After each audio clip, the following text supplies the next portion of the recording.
Wake the fuck up, Brad. I'm awake.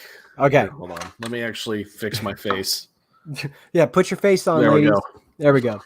Okay, so now people can't see the bags under your eyes. Smart. That's right. That's right. Smart. It's the reflection of the computer. Yeah, see? You're way ahead of the game there, pal. Thank you. Good. Happy Mando Eve. Happy Mando Eve. The last Mando Eve, bud. Is it? Yeah, season finale is tomorrow, man. That's it. That's it? That's all she wrote, my dude. Fucking shit. Really? Yes, sir. Yes, sir. That is Swear it. to God, if that episode's not at least an hour long, I'm going to kill somebody. I was hoping for that too, man. I really was. I was like, come on, man. Just give us a full hour. You know, like some straight up Twilight of the Apprentice shit. Has it only, it's only been like 7 episodes. 8. 8 episodes? That's it? Yep. Shit. I mean, dude, but they shot the damn thing real fast. Like, That's It true. was like right before COVID, wasn't it? They had to, I think they were like putting the finishing touches on production like right as COVID hit. And that was like season 1 premiered October last year. Yeah. Like October last year. So, yeah, I mean, it makes sense. Yeah. And they already greenlit season 3. So we all know that's happening amidst all the other shows. Yeah. So last Mando Eve for a while. But then what will I live for? Dude, here's the thing. Christmas Day, Wonder Woman 84 drops. That's true. You can either go see it in the movie theater or you could watch it on HBO Max. Don't worry, I'll get you the hookup. And you know, fuck yeah. I mean, it's no Mandalorian. But you know what that means? Hmm. The first film I'm going to sit down and watch with my new daughter is going to be a fucking Wonder Woman movie. Holy shit balls. I didn't even think of that. Yeah. I didn't even think of that. And I'm the high one. What the hell? Oh, okay. Yeah. Fill the audience in. All 0 of you. Due to circumstances, my daughter is coming earlier than early expected. We are going in on the 21st, and she is going to be out by the end of the day, hopefully. Ooh, you're gonna be a daddy. Yeah. 4 days before Christmas. Dude, I mean, it's kind of the best Christmas gift. Yeah. It is really the best Christmas gift in the world. I mean, for the entire week of Christmas, you're not going to sleep for more than 4 hours at a time. It's going to shit over everything and piss on stuff. And I mean, she really is the gift that keeps on giving. Thanks, Kevin. I'm just saying. Actually, that's not from me. That's from Eric. From Eric. Yep. That's from Eric. I figured. Yeah. He for a second. Dude, he sent Muff and I a text message literally the day after they brought Bruce home. And it was just a meme of that Bob Saget moment where like there's shit everywhere. Because apparently old Bruce had a blowout. Oh no. Yeah. So that's your future there, pal. I'm sure she's a little lady. She's not gonna be gross. No. Prepare yourself. Yourself. I'm not hopeful. You are about to see things done with human fecal matter that you will have never thought possible. Oh God. Yeah. You're going to literally live in a world of shit. You know, literally. But I mean, I suppose like any other thing, you're going to adjust to it just fine. I mean, after a while, you probably won't even notice the shit. So you got that to look forward to. Awesome. I mean, dude, like honestly though, if I can be completely frank here, I am so fucking stoked for you. Like, yeah, I'm so fucking stoked for you. I'm so psyched for you. Just because like it's fucking huge, man. You're gonna be a dad. That's awesome. I've got Eric on Facebook, so I mean, anytime like if my daughter is ever being like super, you know, like agreeable, If I'm gonna like log the amount of hours that I sleep and everything, and then I'm just gonna send it to him, and be like, ha ha, dude, please, please. Or even if you just like once the kiddo does have a diaper blowout and there's just like a river of fucking shit going Shit up her everywhere. back, you can just take a picture of it and then just tag him in it and just be like, I get it. Struggles. Yeah. Yeah. Yeah. That's God. We've talked a lot about poop in the last couple of minutes. It's that kind of night, folks. Yeah. Well, I mean, like, this is going to be kind of a special show, honestly, because it's a topic that we're super fired up to talk about, but it's also, this is going to be it for 2020. This is it. This is it, man. I'm about to say, this is more than likely our last episode of 2020. Yeah. This is more than likely, I mean, this is the last episode before I have parent responsibilities. Right. So. Right. And, you know, and yeah, that does mean a hiatus for a while, until, you know, everything kind of settles in where it needs to be. Yeah. Because like, as important as this is to both of us, there's a hierarchy there, and it's not anywhere near the ballpark of like parenting. Yeah. So it's all right. Uncle Kev will make it better. Oh man, we're gonna be all right. We're gonna be all right because we're gonna have a fucking blast tonight. Because I figured we'll talk about the thing that we want to talk about, and then we could kind of like recap the year, you know, end the show kind of looking back, as it were. Yeah, you know, I mean, that'll work. Yeah. You know, I want to make the most of it, man. This is going to be our 2020 send off, and the last time all 1, 2, 3 of you, you know, don't fucking lie. There's no one in the audience. I know I'm being facetious. It's called a you know, get the yuck, man. But you know, if for whoever cares enough to watch these things or check them out later or support the show, like, hey man, this is it for a while. So let's fucking dig into it, man. Yeah. So what are we talking about tonight? Tonight is this time I'm sure it's great. It's determination. Yes. No hiccups this time, folks. No, we're also starting an hour late. That is it's a little bit of both of our fault. Yeah, we both kind of fucking knackered that up. Brad had gotten home a little later from work, so I was like, hey man, no worries. We'll start at 8:30. I had planned ahead and I had everything set up. Like, I shit you not. I had everything set up. Everything was plugged in. We were good to go. You sent me the link to the StreamYard. Get in there and nothing's working. My webcam's not working. My mic's not working. Fuck all. So, of course, I did the only thing I know how to do. Unplug it, plug it back in about 5 times, each one of them. No dice. So fuck it. I got to restart the goddamn computer. So did that. However, my computer is ancient. Let's just say it still has a pull start.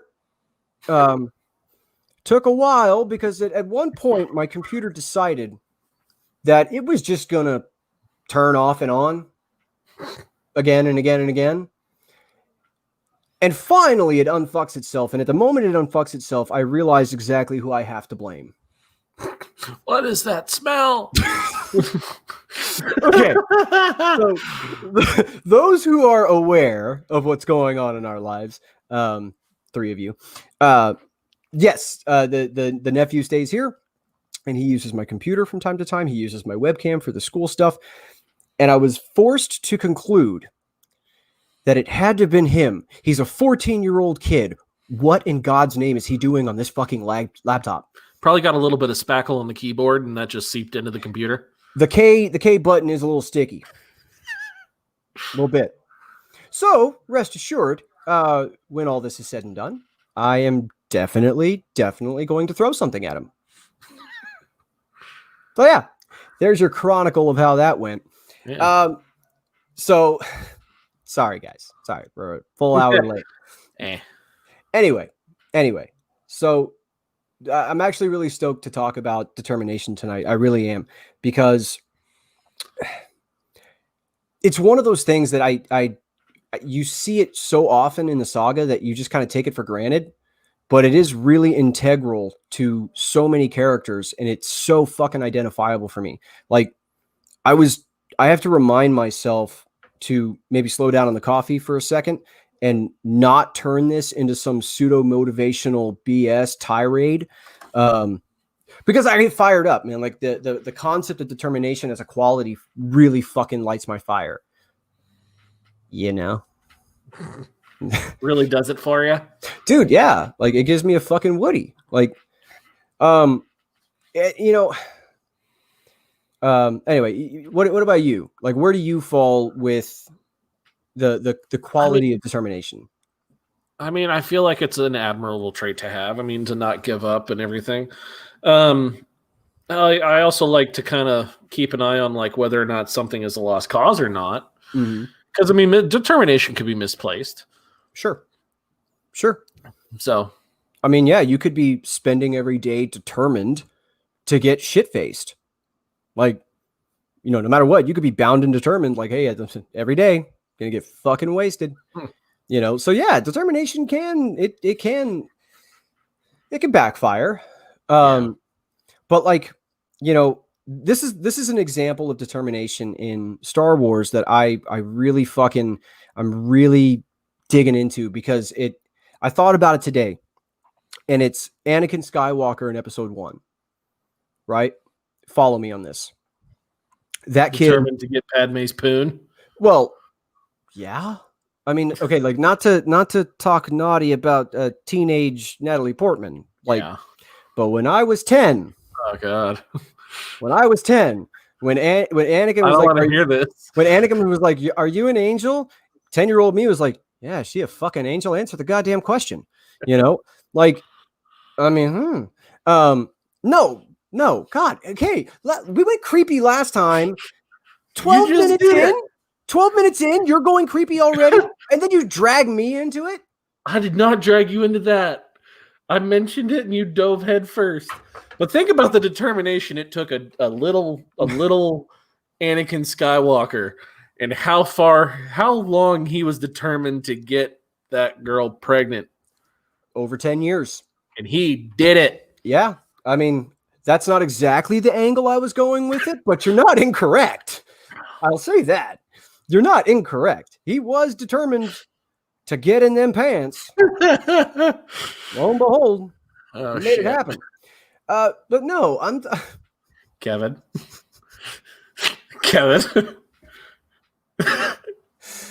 Oh my god. You know what got her? You know what got Padme? It was the sand line. She was like, you know what? I fucking hate sand too. Just gets everywhere. Yeah. No, and she got the minute she got the sand thing is when she went back to Tatooine. She was like, "Oh yeah, fuck this place," you know. Like, I'm telling you, that's what got her. Everyone makes fun of the "I hate sand," but that's what got her.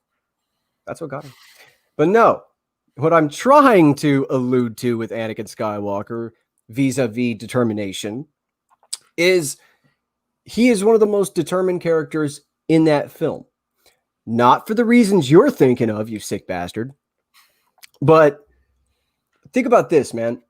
This kid jumps headfirst into a pod race to help somebody else, right? You could chalk it up to some of it being him really stoked to try out his own built pod racer. But where I think it becomes admirable is when they figure out that Anakin has never even finished a race, right? They figure out he's never finished a race before. This kid he's met with disaster every time he races, but he still stepped up at the Boonta Eve, determined that this was going to be the race he finished, right? And the fact that nowhere in that kid's behavior did you pick up on the fact that he was even thinking about the fact that he's never finished a race, right? That's true. Fucking kid steps up and does it anyway. And what I admire about that is, like, determination is one of those cultivated behaviors. I'm 100% on that. That is a behavior or a character trait that you can cultivate. It's not necessarily innate. And with Anakin, it was cultivated through failure, right? Every time he fucking couldn't finish a race, that's a failure. But what happened? He fucking stepped up and did it again anyway, every time.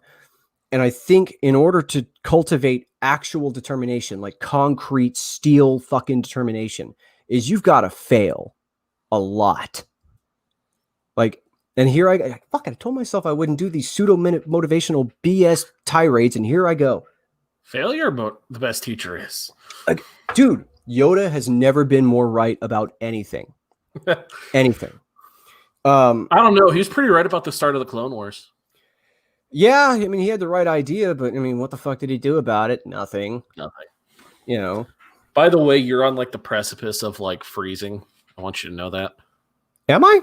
Yeah, you've had a couple of freeze frames. Hasn't stopped for more than just a microsecond, so victory. Anywho, like, this is why I relate to that as a concept. You know, the fact that, because I have failed a whole fucking lot. I have tried and failed at a whole lot of things. Case in point, the weight loss, right? I mean, you can go back to shows that we did in 2017. You can go back to shows that we did in 2018. You can go back to shows we did in 2019. And I fucking guarantee you, you're going to find a clip of me talking about the new weight loss thing I'm getting into. Right? I mean,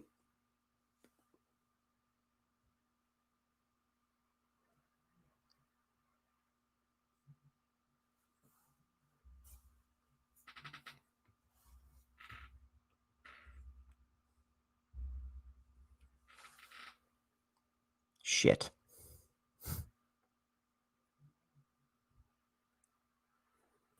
Hey, I froze on that one. Dude. Maybe someone hit an internet pole. I was about to say, we're having issues if I'm fucking freezing. I'm telling you, maybe someone hit the internet pole. I don't know.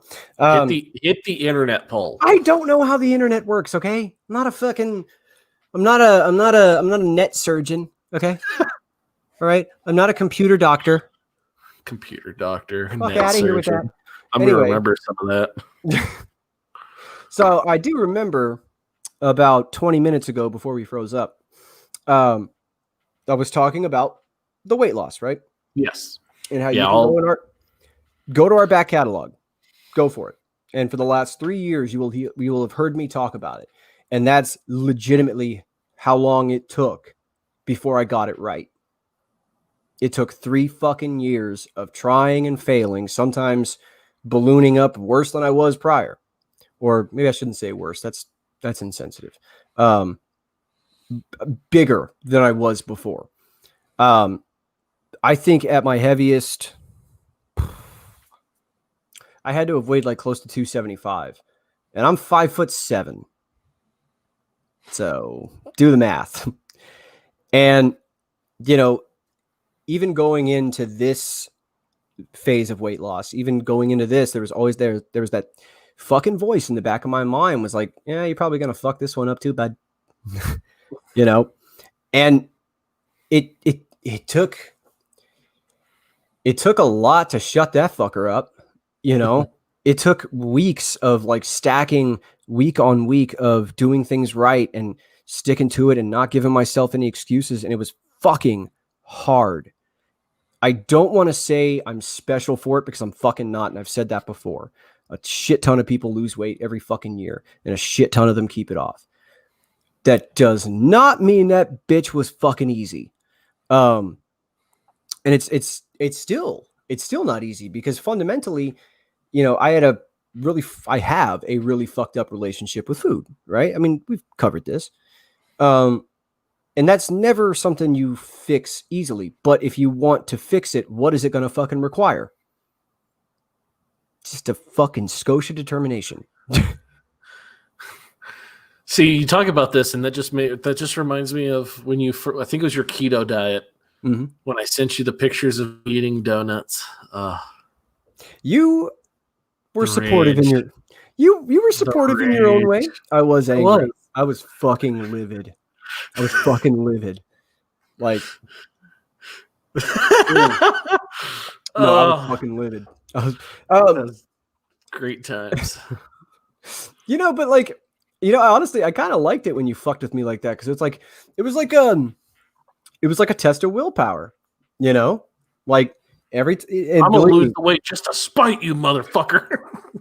It's kind of in keeping with my character. I do a lot of things out of spite. It's true. But no, man, like I'm telling you, like, I would walk into a fucking Valero at like 5 a.m. And this was like back in January when I was just getting started. I'd walk into a Valero, get gas, it'd be like 5 a.m, and I'd smell the fucking donuts, and it would drive me fucking wild. I remember when I first met you and we started writing together. I remember in the morning it was you picked up a coffee or like an energy drink of some kind. Probably an energy drink. Or a 5-hour energy and a bag of donuts. Oh, yeah. Yeah. I remember that. Yeah. And look, man, like I wish I was the type of guy that could buy something like that and only eat one or two. I wish I was that guy, but I'm not. Like, I'm the dude that if I buy that, it's all going down. Like, I will fucking consume it all. And that was honestly the most challenging part, was reprogramming myself, right? And it's weird because it's like some people, I guess, get afraid of dieting because it's like, oh, the foods are bland, right? Or I'm not going to enjoy it. I mean, when I was doing keto, I was eating fucking ribeyes like all the time. Like, ribeye is fucking delicious. Mm-hmm. It's no chocolate fucking donut, but it's goddamn delicious. Even now, the phase I'm in now where I get to have some fruits, I'm like, fuck, man, fruits are fucking righteous. They're not Cinnamon Toast Crunch. What about your 6 ounces of almonds?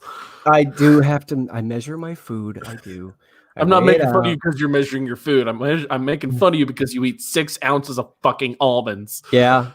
I usually have them with banana or a little bit or some apple slices. Delicious. Sprinkle a little cinnamon on them bitches. Yes, sir. That's not even as bad as Sprinkle the cinnamon on your apple and just be like, you fat whore. No, dude. Okay. This is the level of pathetic that I'm running at right now. Okay? Oh God, no! Literally, this is gonna make me sad. On Sunday, right? I usually have like a half spoonful of peanut butter with my last meal, right? Well, that half spoonful turned into like, I don't know, 4 or 5 servings. And I literally walked upstairs and I felt such guilt and shame. And I was like, literally still licking the peanut butter from my roof of my mouth. I'm like, you fat whore. Why can't you just say no? And oh my God, dude. Oh shit. Yeah, dude, for real. And it's fucking funny that I'm down on myself that much, that I fucking like, I give myself such little slack when like this, I can tell you on one hand how many bags of Doritos I've had this year. And it ain't 5. You know what I mean? And like for the real dedicated listeners, the OGs, y'all know how much I love Doritos. Yeah. I remember we always talked about those on your cheat days. Fuck yeah. You could strap a bag of Doritos to my face like a fucking horse and I'd devour it. It was, oh my God. Dude, to this day, when we go grocery shopping, if I pass a bag of spicy nachos, I have to wave at it. I'm like, hi, I miss you too. I can just imagine you licking peanut butter off the roof of your mouth and just be like, would you fuck me? I'd fuck me hard. Yeah, you would. You have no self-control. Wow. This fucking jumped the goddamn rails, didn't it? Yes, it did. So bringing it back to determination, can we please talk about goddamn Darth Maul? Dude, of course. How did I not even think about Maul? I don't know. You're talking about some 10-year-old kid who's pod racing and trying to get some poon for 10 years. Never mind Maul, the guy determination and dedication. Yes. Guy who's literally survived everything for the last 30 years, all for the sake of trying to kill Kenobi. Oh, yeah. I mean, dude was bisected. Yeah. Like, and apparently just caught himself on like a little ledge at the very last moment. Yeah, you know what's funny? What? he survived being thrown down a shaft just fine. Well, are you talking about Palps. Palpatine or Yeah. what about Windu? Yeah. Yeah. Sheev got tossed down that pipe like a bitch and died like a bitch. Maul survived. Well, no, what was it? That his force energy dissipated and he brought himself back in a clone? Yes. What I'm saying is his bitchly little earth form was vaporized, whereas his apprentice, whom he chided and treated like shit, he fucking survived. Maul fell down that shaft like a man and survived like a man, like half a John Rambo. That's right. Fucking put some respect to his name. Says the guy who didn't even. And then he became the ultimate Spider-Man. Dude, that was fucking metal. Okay. Literally half of them. Dude, Spider Legs Maul looks like the cover of a fucking death metal record. It's awesome. He does. Like I want to hear Vital Remains playing when he's walking around. Well, okay, so for Maul, what is you said that the spider legs look metal as fuck. What do you think about him when he had Grievous legs? When he had Grievous legs, the only thing I was wondering is how much could that motherfucker squat? A lot more than anyone else. I mean, I bet you he could pull. He could squat 500K. Bet you anything. And then he got those bitchin' regular legs, and then it's like, whatever. Yeah, but he was no less capable. Yeah, you know, he was no less capable. Like the Grievous legs looked cool, but I think Maul was a lot more Maul-like when he had like the more regular looking legs. Yeah. But Maul is such a fascinating character study because, like, you want to talk about surviving out of spite, like, and he's got this like strange, endearing factor to him, even though he's such a bad guy and he's done like unequivocally bad things. There's a part of your brain that roots for him on some level. I mean, I was rooting for him against those Inquisitors and Rebels. Yeah. Like, during that whole arc. Oh. Like, and he always treated Ezra so nicely. Mm-hmm. He always treated Ezra well. Yeah. Kanan, not so much. Oh, he was always trying to manipulate Ezra beyond that. But I mean, like, okay, so, you know, the Maul that we get in the Clone Wars, he's all about sticking it to Kenobi. I mean, he kills Duchess Satine, takes over Mandalore, all in a bid to draw Kenobi out. But the wrinkle in that is by the time we get to Rebels, they work hard to turn him into a character that you have empathy for. Like, you know, think about one of the most amazing episodes of Rebels ever was Twin Suns, right? Mm-hmm. And by the end of that, with that short duel between Kenobi and Maul, Maul dies and you feel empathy for him. Yeah. I mean, like, it's he well, that's the thing. Like, you don't really feel like what they did was they opened up with him about, you know, the Emperor. Mm-hmm. They opened up with him about his past, and like they introduced his brother. Mm-hmm. And I mean, there's always that part where, and honestly, like in Twin Suns, the very opening, the part where his monologue is going on, that's my favorite monologue of all the Star Wars. Yeah. Is that ends in that gnarly scream. Yeah. Oh God, Sam Witwer is the man. Yes, he is. But there's also one. There's like one of his insane ramblings that that he does. I think it was when Savage first finds him in the underground tunnels, and you know, it's like he's reciting the Sith code and all that, and he's talking to himself about it. I think it was he says it, and then he gets like through power your chains are broken. He's like the chains are the easy part. Yeah, you know, I mean, it's. And then doesn't he tell Kenobi, he's like, I've stayed alive all for the singular purpose of killing you and all that? I mean, yeah. I mean, like, yeah, Maul's a fucked guy, right? But a little bit. What I admire the most about Twin Suns is at the end of it, you realize that Maul and Kenobi are connected in the sense that the Emperor has taken everything from them. Yes. The Emperor took the order from Kenobi, took Anakin from Kenobi, took his life, everything. Same with Maul, took his the Emperor took his childhood, owned his life, took his brother, it's cast him aside. You know what I mean? Like took everything from him to the point where the only thing Maul had left was vengeance against Kenobi. That was the only thing Maul had. And it makes him a pitiable character, right? Like you pity him, but nonetheless endearing, and definitely nonetheless determined. Yeah. I mean, dude tracked Kenobi down. I mean, he tracked Kenobi down and moved heaven and earth to do it. I mean, got stranded on a Sith planet. You know what I mean? Like, I think I remember reading the backstory that he got stranded there, you know? Like, yeah. Dude laid it all on the line and he kept plugging forward. I mean, yeah, it ended up in some fucked up results, but you can't not admire that kind of willpower. Yeah. You know? So, I mean, yeah, good on you for bringing Maul up. Okay. So, I mean, Obi-Wan is also very determined.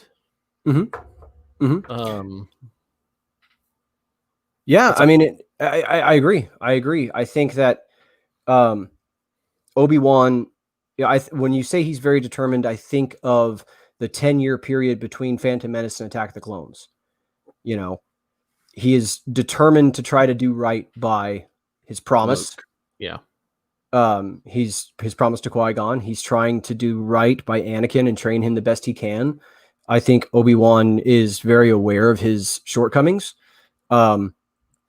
which is admirable in itself, being that self-aware. And then, yeah, if you take a look at the gap of time between A New Hope and Revenge of the Sith, we don't know a whole lot just yet. Yeah. But, you know, I think about like the willpower it takes to take all the programming you had as a Jedi, all of your instinct to intervene, your instinct to help, and say no to that. Yeah. For 19 years. You know what I mean? Oh, yeah. Which is why I can't see that not being part of the Kenobi series. Honestly. Oh, yeah. No. You know, I can't not see that being an aspect to it. I'm endlessly fascinated by what role Vader's going to play. I mean, endlessly fascinated. But it's funny because you brought up Luke too. Luke is interesting to me. And it's how many years is it chronologically between A New Hope and Empire? I know that always escapes me. But while you're looking that up, I think about that period, right? Where he had no one to instruct him. Yeah. Nothing beyond the journals he found in Ben Kenobi's hut. You know, nothing beyond that and his own instinct and intuition. And I think about like the determination it takes to be like, you know what, I'm going to be a Jedi. Come hell or high water, I'm going to be a Jedi. I don't have anyone to instruct me. That's okay. I'm going to figure it out. I'm going to keep plugging away at it every day. And, you know, yeah, Yoda slapped him with the, you know, you have to unlearn what you have learned. So, yeah. You know, however long that period was, because I've heard 3 years. Hold on. I've heard 3 years.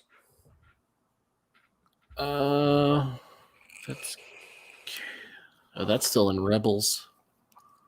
Well, no.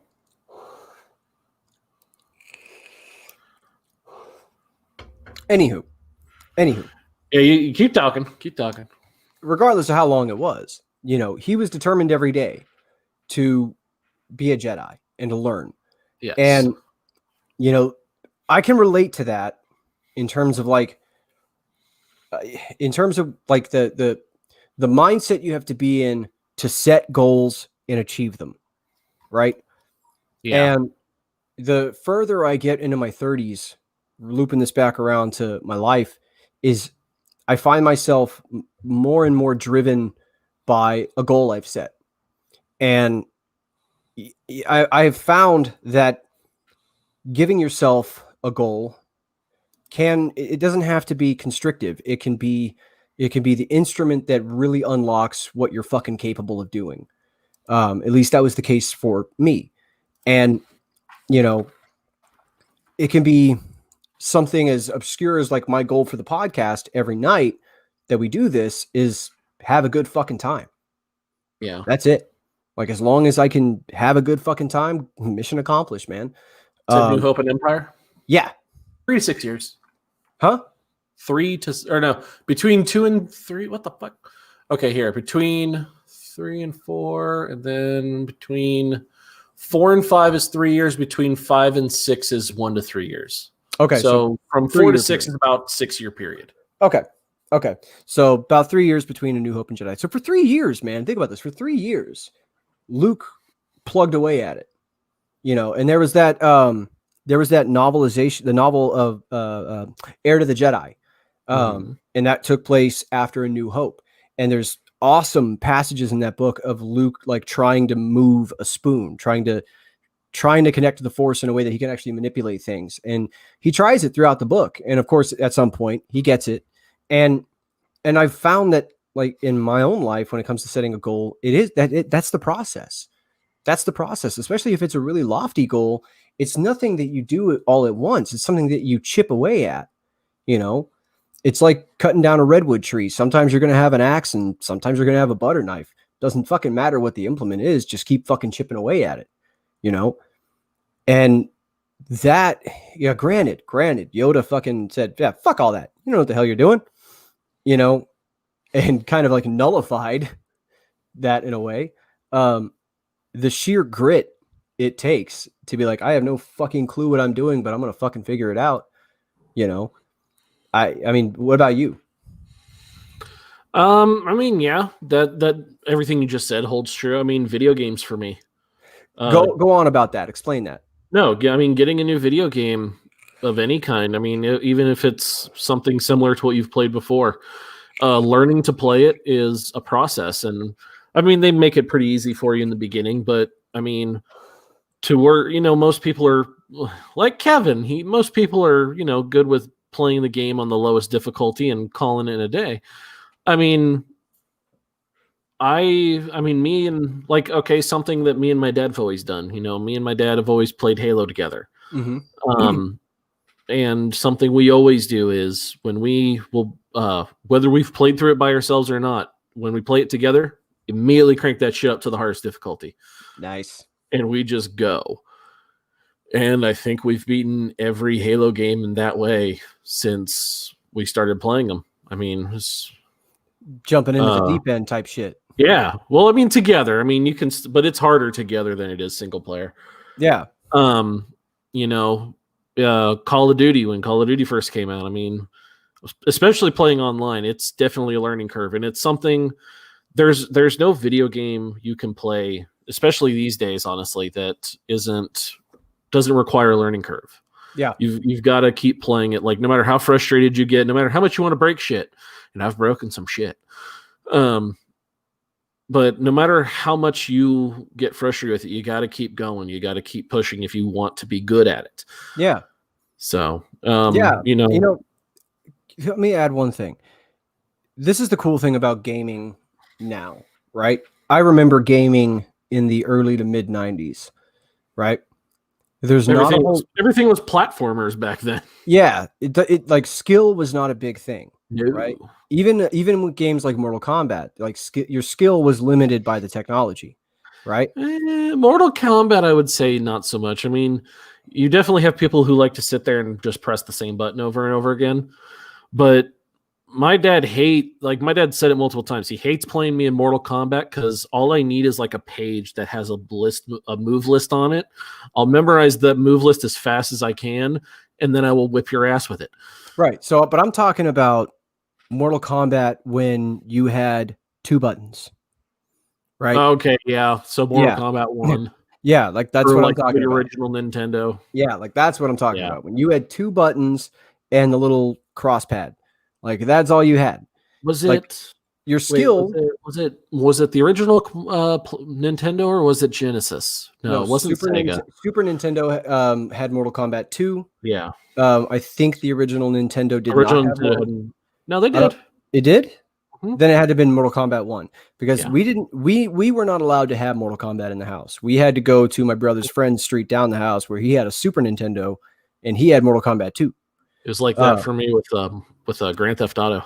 Yeah. Okay. So like, but the point I'm trying to make is like back then, your skill was limited by the technology because you had 2 fucking buttons.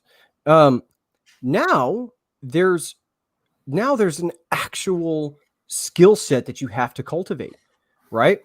And it's I think it's kind of fascinating in the sense that like I've never grasped it, right? I've never been able to really refine that. Yeah. But there is a skill to it, like the ability to make these micro movements, and then like not only that, but the speed at which you're processing information. I think that's really the limiting factor for myself. I don't think I am technically capable of processing information that fast. You're too much of a stouter. Yeah. I mean, probably doesn't help that I'm playing baked most of the time. Sure. But like the fact that you can jump into the deep end on a game, and even if you're treading water at some points, you're going to cut through it and you're going to adapt. Like you've got that skill set. And that's something again that is cultivated by years of doing it, right? It's nothing that you were just fucking, you decided like, oh, I'm going to pick up a controller one day and then you were fucking hot shit at it. And if you were, fuck you. Like, no, see, I started gaming back when it was actually difficult. You know, Lion King on Super Nintendo, that was a bitch. And I beat that game. Thank you very much. Yeah, Lion King was a motherfucker. That was a motherfucker. Super Mario World. Yeah. What other game was a fucking bastard back then? You know what was a fucking bitch for me? Rogue Squadron on N64. Yeah. That was Rogue Squadron. Motherfucker. I hated the levels where you had to fly a snowspeeder. You could fly nothing else but the snowspeeder. I hated those because they always had like 3 or 4 walkers that you would have to take down, and every single one of them just took forever with the harpoons and tow cables. Oh, that was a motherfucker of a game, man. Yeah, it was. Yeah, in Shadow of the Empire. Oh my god, that was a the fighting Boba Fett. Oh my god, that was a bastard, man. By the way, rest in peace, the original actor for Boba Fett. Yeah, this is kind of weird, man. We lost David Prowse and Jeremy Bullock this year. That's 2020 is a fucking cunt. Yeah, it is. I hate 2020 so much. Sorry for dropping the hard C word, but fuck, man. Yeah, it's gonna be really my daughter will be the best thing out of 2020 for me, honestly. Hey, and you know what? We're gonna get there. We're gonna get to that point because we do have to kind of parse through the year here. Yeah. Yeah. Let's do that. Let's wrap up our discussion on determination here. Okay. Okay, so for determination, how about 2 losers for 3 years sitting in front of these microphones? Yep. And fucking recording a podcast for ultimately nobody that they really care about to listen to. Yeah. Yeah. You know, you're absolutely right because you know, okay, so I'm trying to think about how to approach this in the most balanced manner. Balance. Yeah, because I mean, look, I don't want this to come off as pretentious. Yeah, but like, you know, or petty, I think is a good word. But there are shows that pop up on the radar and they gain a following real fast. And that's fucking awesome. Like, I mean, as a person that appreciates creativity and appreciates the balls it takes for someone to put themselves out there in this fashion, you know, in our case, fucking warts and all. But to do that, you know, that takes no small amount of courage. So this is not to disparage that. If you have started a show and you fucking jumped into a good following real fast, hey, fuck yes. Inversely, if you're kind of like us, where you've been at it for a number of years and maybe you just haven't fucking found your full audience yet, keep fucking plugging away at it. Keep fucking doing it. You know, like, don't fucking get discouraged by the amount of people that are listening to you or not listening to you. Don't fucking get your head wrapped around that shit. You know, it's for me, that way lies madness, you know? Yeah. because then you're hinging the authenticity of what it is you do on how many people approve of it. And that's not me. It's never fucking been me. Brad and I have said this again and again. It doesn't matter if 1 or 100 of you are listening. It doesn't matter. If the day's right and we got something to talk about, guess where we're going to be? Right fucking here. You know? Yeah. Yeah, we're Go ahead, man. I'm pulling something up. You know, I mean, just, you know, it's not without it's not without progress. It really isn't. Mhm. You know, when we first started this, hell, I mean, who watched, who listened? We had 3 followers and we knew all 3 of them. Yeah, friends and family. Yeah, I mean, honestly, we've made headway. Honestly, we've done good. Yeah. I feel by the end of 2020, we have 59 subscribers on YouTube. Yeah, our most watched video has over 1,000 views. Yeah. Hey, man. Anchor. Let's see. What are we doing on audio only? We have a regular audience of about 10 or 15 people up to, I mean, we've been up to like 28 before. Mhm. We've had 470 listens. Cool. Great. I mean, great. I mean, what I love most about stuff like this, be it podcasting or music or painting or writing or anything like that. yeah. You will find someone that is going to be vibing on what you do. And, you know, in a world where we're always so fucking caught up in the things that fucking separate us, there are moments like that where, you know, we put out a silly little show and maybe there's somebody out there that listens to it and this silly little fucking thing we're doing made their day a little better and they vibed with it. And that to me is worth the price of admission. That's what keeps me coming back. Aside from fuck, man, I just like talking with my buddy, like talking geek shit. It's fucking, it's aces, you know? And, you know, if we're going to talk about 2020 in that context, and we're going to talk about the challenges of this year, given that this is probably our last show for the year, it's been a weird fucking time. Yeah. But one of the things I'm proudest of is 2020 was the year that we were asked to join the Red 5 network. Yes. And we found ourselves dropped into this awesome community of people that are, you know, as combined, as many combined differences as we have just as many combined similarities. And we all have vastly different opinions on things, but it's a place where there's actual respectful discourse. Yeah. You know what I mean? And and not only that, like, yeah, joining the network probably got us some new listeners that might not have been exposed to us before. And I'm super grateful for that. But more than anything else, we've gotten the opportunity, the honor to collaborate with fucking talented people that, you know, gave us awesome discussions and awesome fucking memories. And like 2020 being what it is, man, that's not fucking bad. No. Well, I mean, it was awesome meeting the network. It really was. It was something where, you know, we were, I mean, for probably the first 2.5 years we were doing this, we had collaborations with a personal friend of yours. We had a couple of shows with David Taylor.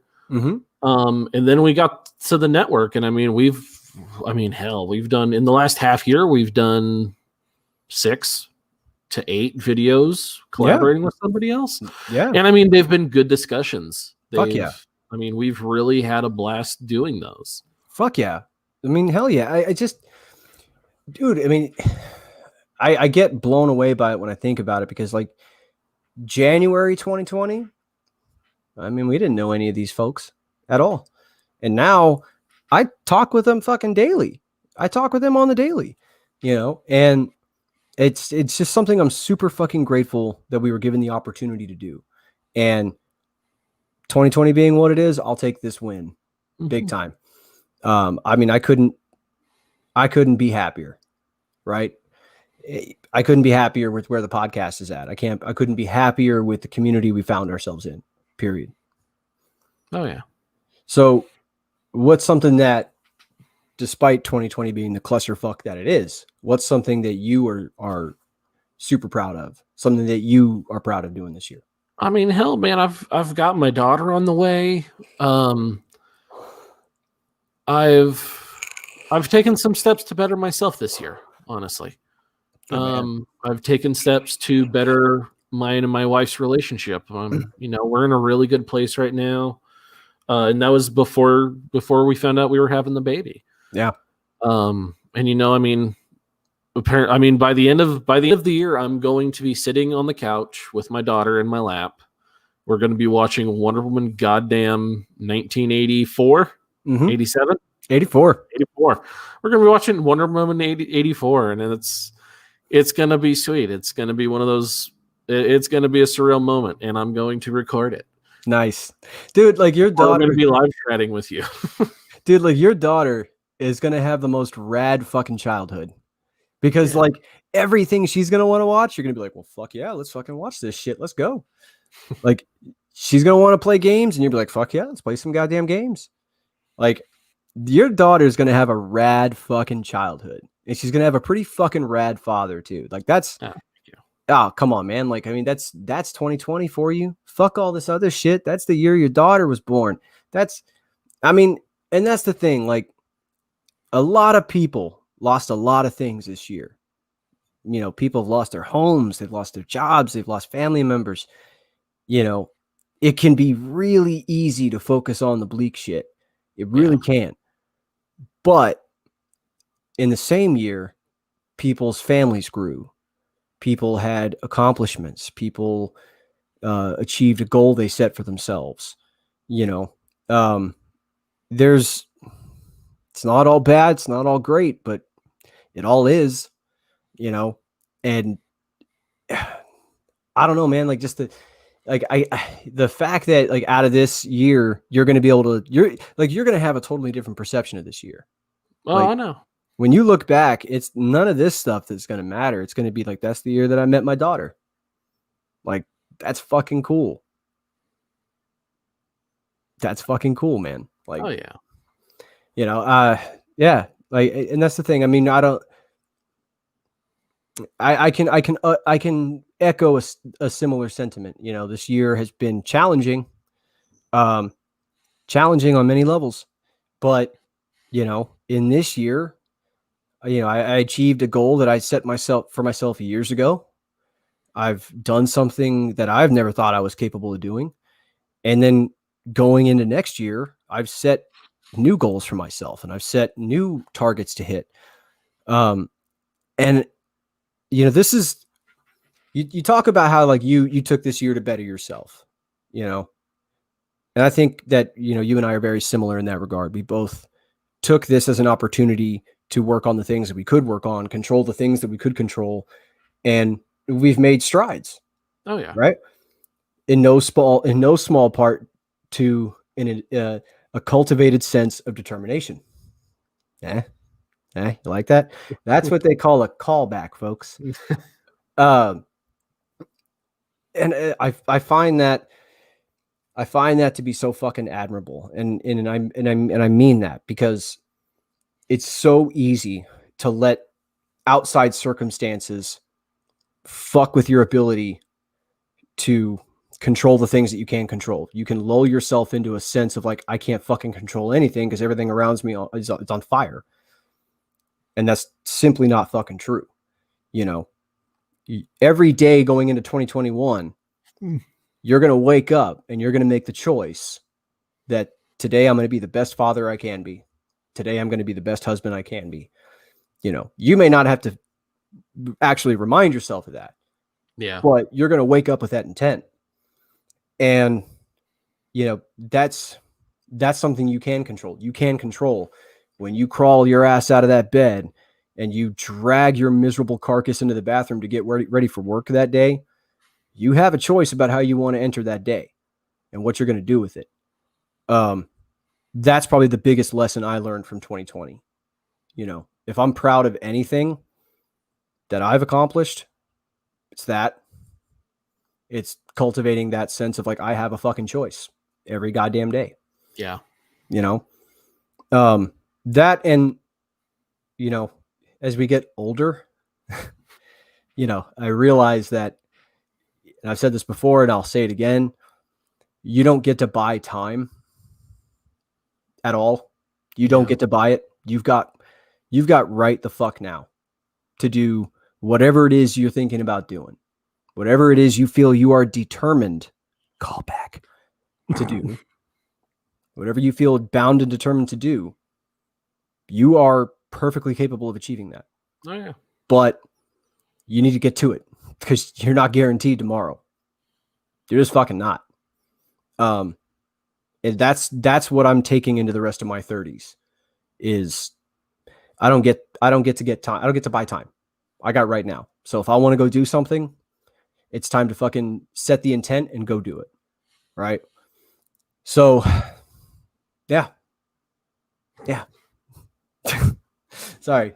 I told myself I wasn't going to do these fucking pseudo motivational. I knew you were going to do the pseudo motivational speeches. I hate that shit. I hate it. Like, oh my God, because like have you seen it on Instagram? Like the Fitspo types that fucking do their motivational speeches and it's supposed to get you off your ass to go fucking do a bunch of glute bridges and work on that fucking dummy thick booty of yours. Like, I fucking cannot stand that shit because it's so manufactured. And whenever I go off on those tirades, I feel like I'm that like fucking insta thought. Yeah. Insta thought. Like I feel like I'm in the same lane and I'm like, because like I have zero fucking interest in telling people how to live their fucking lives. Like you do whatever the fuck it is makes you happiest. If I was going to tell you to do anything, do that. Do whatever makes you fucking happy. Like that's it, you know. And then I'll probably try to sell you on some Fit Tea kombucha that also detoxes because detoxes are a thing. It's not like you have kidneys and liver and lungs and skin to detox your body. No, you need some fucking magical Fit Tea, which you can go to my Instagram and I'll sell it to you. Hey. Sorry. Again, see, I went from motivational tirade to pissed off tirade. Mm-hmm. I am a multi-tirade type of gal. All right, man. What do you think? You think we've jaw-jacked enough? Yeah, I think we did good. Hell yeah. Man, I know I'm gonna fucking miss this, man. I'm gonna miss this for a bit. Yeah, I'm gonna miss this. Hopefully not long. I mean, it's once we get the baby settled. Yeah, you know what? I'm telling you, man, once you've gotten settled in and everything's good to go, we're gonna do a Skype call because it's not a smart idea for me to physically meet your daughter yet, considering I'm going to be traveling and we're in the middle of a COVID spike. And that's true. But we're going to do like a Zoom call, and she's going to meet the fucked up uncle that she's going to get a whole lot of bad advice from. Oh God. Don't say that in front of my wife. She'll kill me. She'll kill you and then she'll kill me. Oh, kiddo, the trick with a butterfly knife is to insert it and twist it. You just want it. It's the twisting that's the most important part. Oh God, leave that shit to Muff. No. Muff will probably teach her how to make explosives. That's true. Yeah, I mean, if she wants to learn how to deadlift, I'll teach her how to do that. I guess. Fucking pick the bar off the floor. What's Eric gonna teach her? Probably how to do about a line of 12 shots without puking. I was actually going to say a keg stand. He's never done a keg stand to my knowledge. To my knowledge. I might be wrong. But I have seen that man put down an ungodly amount of liquor. Yeah, but you've seen me do that too. No, okay, so I did catch Eric passed out in the shower one time. Yeah. What? Yeah, I came over to his apartment at the time, and I kept knocking on the door, and no one answered. And I just grabbed the handle, and I turned it, like, opened the door, and I was like, dude. And I was getting really fucking worried because I hear the shower running. I'm like, oh man, he's in the fucking shower. He probably can't hear me. So I just kind of stood there awkwardly, right, for like 15 minutes. And I was like, wait a minute, this is a Unusually long shower, even for a man with long hair. This is a bit excessive. And I walk around in his bathroom and I fucking pull the curtain aside just a little bit and he's laid up in there, shower running, and he is out. He is out. I don't know how he got in the shower. I don't know why his door was unlocked, but he was out. And I literally stood there for like another 20 minutes, like debating, like, do I fucking just leave him? I mean, was he clothed?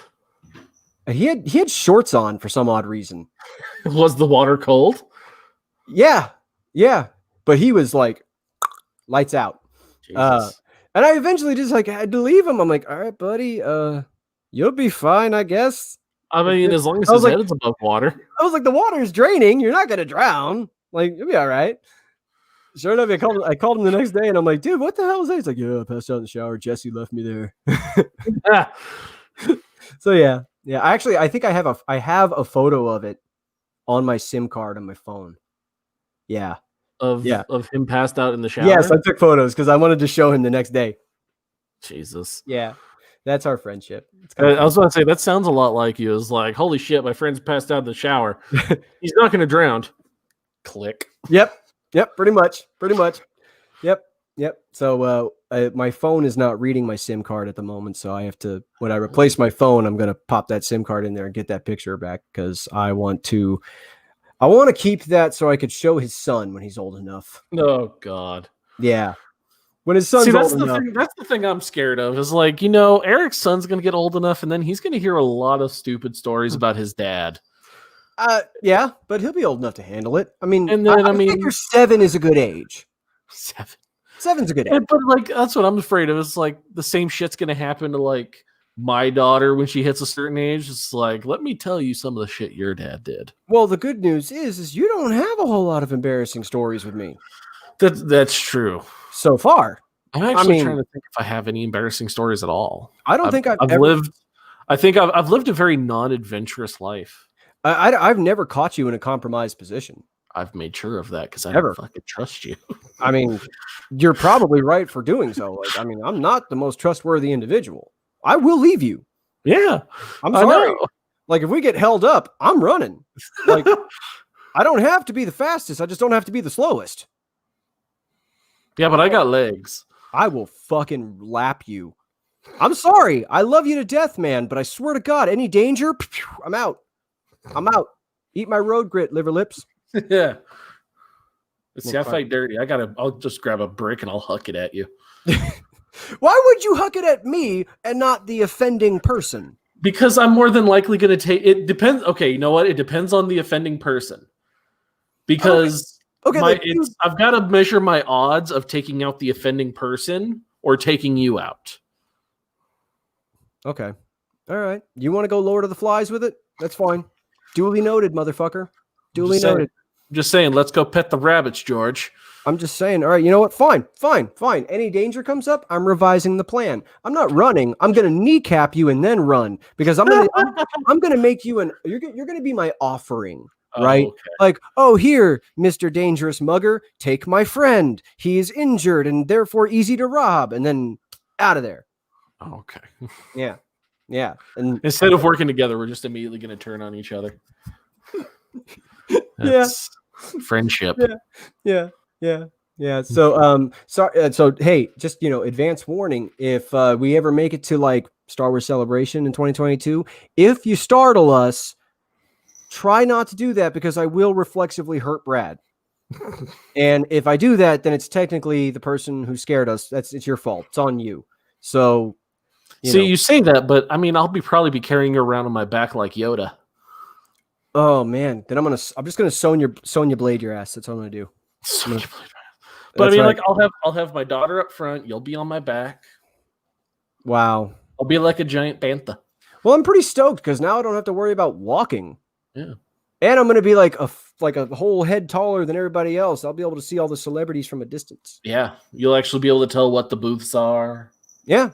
I won't like accidentally bump into Frank Miller again and piss off his entourage. Oh god, that is one of my favorite con stories ever.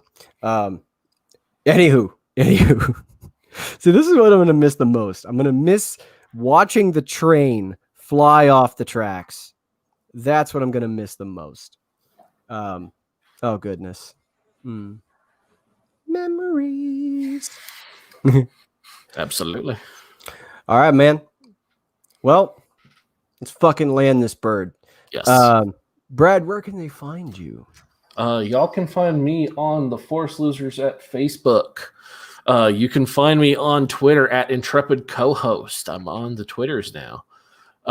You can find us on the Red 5 Network, of course. Gold Squadron, the best squadron. Gold Squadron, best squadron.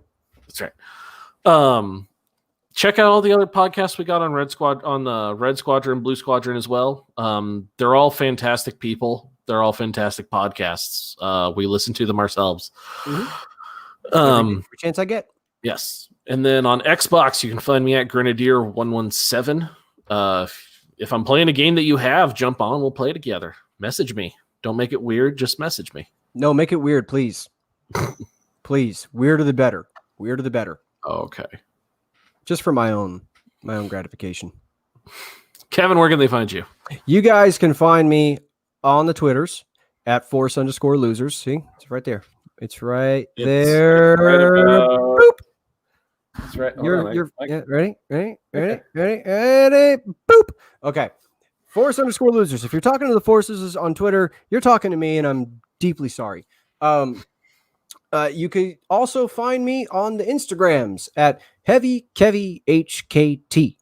Yes, indeed. So next year is the strongman year. That's when I start training for strongman competition, hopefully in the spring.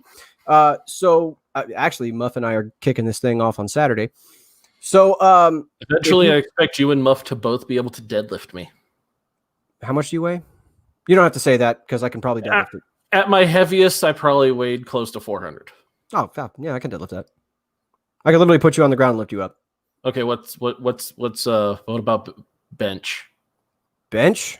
No, my bench is fucking pitiful. It's fucking poverty, man. It's fucking poverty. Yeah. Point being, I expect you and Muff to be able to lift me. We can do so. We will do so.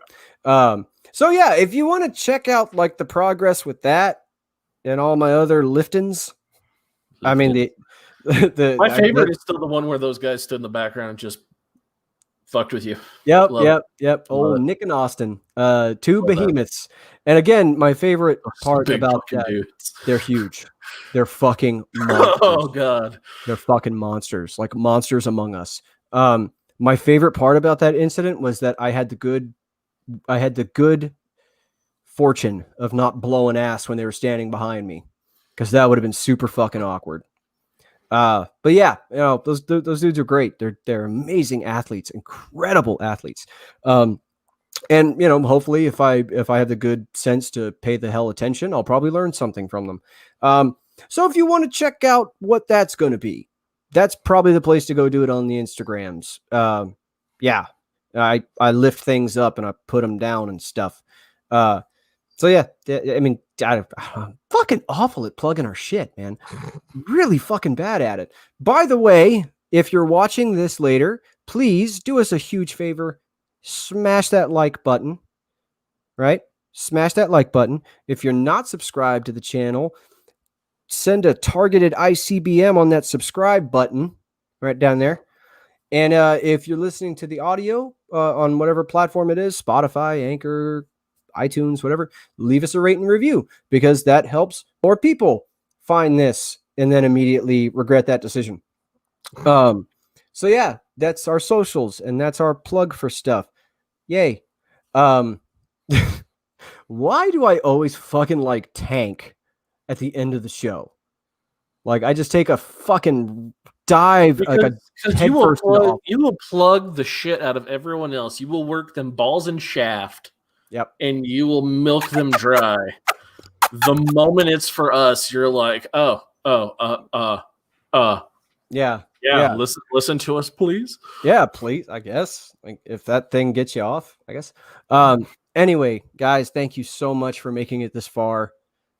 If you have, thank you so much for making it this far. Thank you so much for hanging out with us this year. Yes. The ability to salvage what we can out of this year is due in no small part to you, the audience, who supports us and gives us every reason to keep going. So thank you so much. We hope you guys have a happy holidays and a happy new year. We're going to make the best of it. We're going to do everything we can. We're going to roll into 2021, and we will see you guys as soon as we can in 2021. Yes, we will. Yes, indeed. So are you ready to land this shit, Brad? I'm ready to land this shit. Let's do it. And a wanna, and a two, and a three. Later, bitches!